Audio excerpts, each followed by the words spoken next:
दोंडाईच्या बसमधील दागिने चोरी प्रकरणी नगावबारीतून महिला अटकेत, धुळे स्थानिक गुन्हे शाखेची कारवाई। दोंडाईच्या बसस्थानकातून बसमध्ये चढताना एका महिलेने प्रवाशाच्या बॅगेतून सोन्याचे दागिने चोरल्याची घटना काही दिवसापूर्वी घडली होती। या प्रकरणी धुळे स्थानिक गुन्हे शाखेने उषाबाई नारायण रागे या महिलेला अटक केली आहे। धुळे स्थानिक गुन्हे शाखेचे पोलीस निरीक्षक श्रीराम पवार यांनी दिलेल्या माहितीनुसार राजेश सिंग बंडू सिंग राजपूत आणि त्यांची पत्नी काही दिवसापूर्वीच दोंडाईच्याहून शिरपूरला जात होते।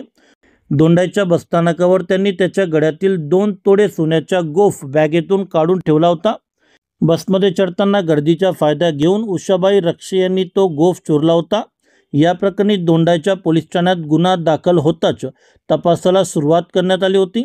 या प्रकरणी पोलीस निरीक्षक श्रीराम पवार यांच्या मार्गदर्शनाखाली गुप्त माहितीच्या आधारे नगावबारी चौफुली परिसरातून उषाबाई रक्षे यांना ताब्यात घेण्यात आले।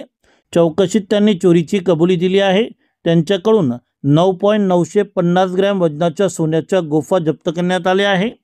आरोपी उषाबाई रक्षे यांच्यावर यापूर्वीही चोरी आणि जबरी चोरीचे 3 गुन्हे दाखल आहे।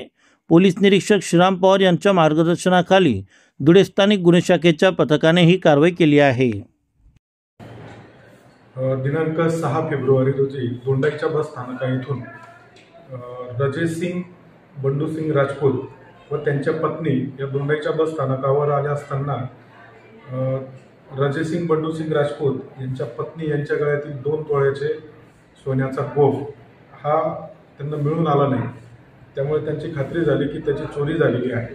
त्याप्रमाणे त्यांनी दोंडाईच्या पोलीस स्टेशन येथे गुन्हा दाखल केला।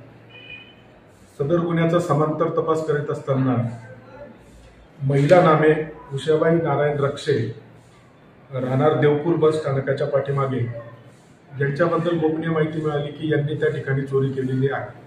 त्या पद्धतीने आम्ही गोपनीय माहिती खात्री केली असता सदर महिलेला महिला अंमलदार यांच्या मार्फतीने ताब्यात घेऊन त्यांना विश्वासात घेऊन विचारपूस केली असता त्यांनी 9.950 ग्रॅम सोन्याचा गोफ अर्धा तुटलेला हात चोरला असल्याची कबुली दिली व तो त्यांनी स्वतः त्यांच्या घरातून काढून दिलेला आहे।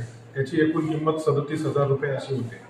सदर महिला यांना पुढील तपास कामी दोंडाईच्या पोलीस ठाण्यामध्ये वर्ग करण्यात आले। धन्यवाद।